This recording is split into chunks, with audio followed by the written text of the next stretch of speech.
And Smashville is going to be the setting for the first game. I think this Smashville is a fine first stage, pretty even for both guys. This match is going to be very volatile. We see immediately Sage is going for a gyro, and Luigi just going to have to try and get in.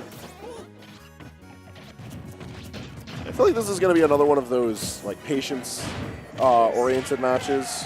Okay, 4 forward airs. Right Down tilt actually catch him out because his head's just that big. All right, I like it. The Sage manages to get up and get a couple up airs, but these are Scot's Luigi combos we're talking about. Yo, talking about throwbacks. The down special to end that out as a combo? Crazy. Okay.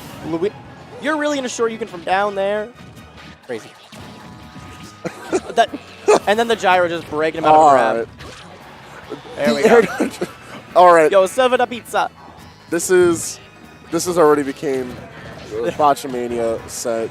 Yeah. Like on impact, such a strange beginning. Oh no. But things working out really well for Scott. He's playing around the madness very well. That's another grab. And what was that, 30 damage right there? Insane. You know, just like, a casual Luigi combo. It's not daily. That's Luigi. That's how it is. And it's Scott.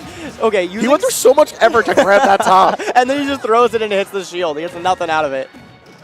I almost feel like it would have been better for Scott to just leave the gyro in that situation, because then Rob can't use it. Rob can only have one gyro at a time, so if you can find a way to keep that away from him, unlike there, and here we go. All right, so Sage, only getting 2 hits there, but he's very good at catching that gyro again. Is that going to kill? No, Rob's a heavy boy. Yeah, heavy boy. Oh, hold up. Why are you going all the way over there? Nah, Scott knows. If Sage was brave enough, he could have ended things out right there. Maybe, but I feel like he might be playing just a little bit scared.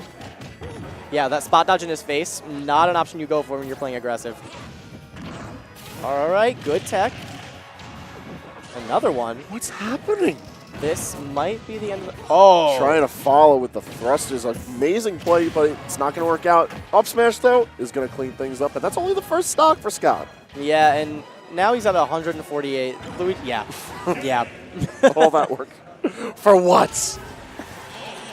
I feel like Sage really should have just sat in shield there, because Luigi's not going to be able to grab him in the air.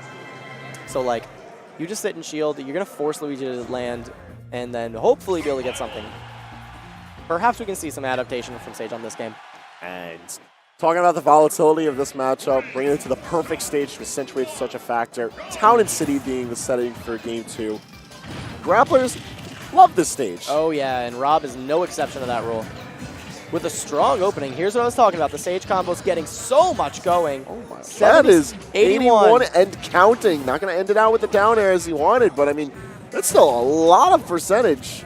Yep. All right. Sage backing off just a little bit. Keeps going.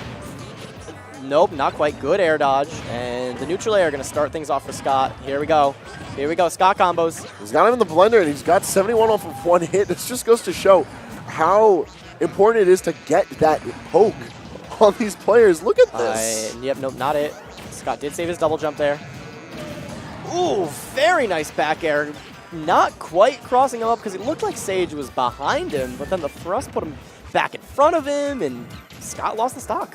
Some very impressive control over Rob, I gotta say. However, he's sitting at 82. This is one combo away from, exploding. I think Sage knows that, though, because now we're seeing him kind of space him out. He was using more down tilts, which he did not use in that first stock when he had an aggressive opening. And, the nature of, playing a win, Sage knows that. He is going to take his time to take the second stock because he can. Hey, man, he's got 4.5 minutes on the clock. He can use them. We had an interesting reaction right there with the gyro. Scott hitting that gyro with an air, but then still getting hit by the gyro's lingering hitbox. And Sage is just doing what he can to keep the damage going and living that back air, too. Excellent DI is going to be a good call. He's not going to be able to tech the top. Yep, no tech there. So now 90% built up onto Scott. Sage can take this, especially with a proper setup. However, this is still a decently doable situation for Scott. He's able to make decent use of the rage. He still has combos out of throws. And Luigi's at too high of a percent now for down tilt to lead into a grab, so Sage is going to have to just get that raw. Or, okay, not quite. Another one, though, would definitely take him out. Yeah. There he is. He's looking for those setups. Oh, but Scott responds back. He's He's able to build up the damage relatively consistently, which Oh, is, you know, expected to be seen. I thought Rage Luigi was about to come out. Yeah, that was a weird angle, but good DI from Sage keeps him alive. Down throw is going to set up into another one, but He's going for it again. I think Scott is just kind of balls to the walls right now.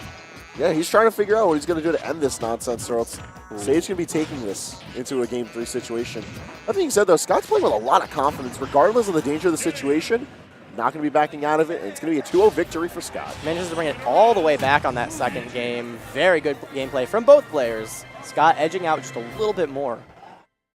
Yeah, even though Sage didn't come out victorious in that, I liked what I saw with that, Rob. I hope to see more of him later. Oh, yeah, no. Sage is one of our mainstay players in Connecticut. He's always been around, always been like, if he's not PR, he's been like just shy only because of attendance, because I know he's actually a teacher. So oh, he doesn't, okay. Yep. So, you know, doesn't always get to go to as many events, but when he does, he shows up big.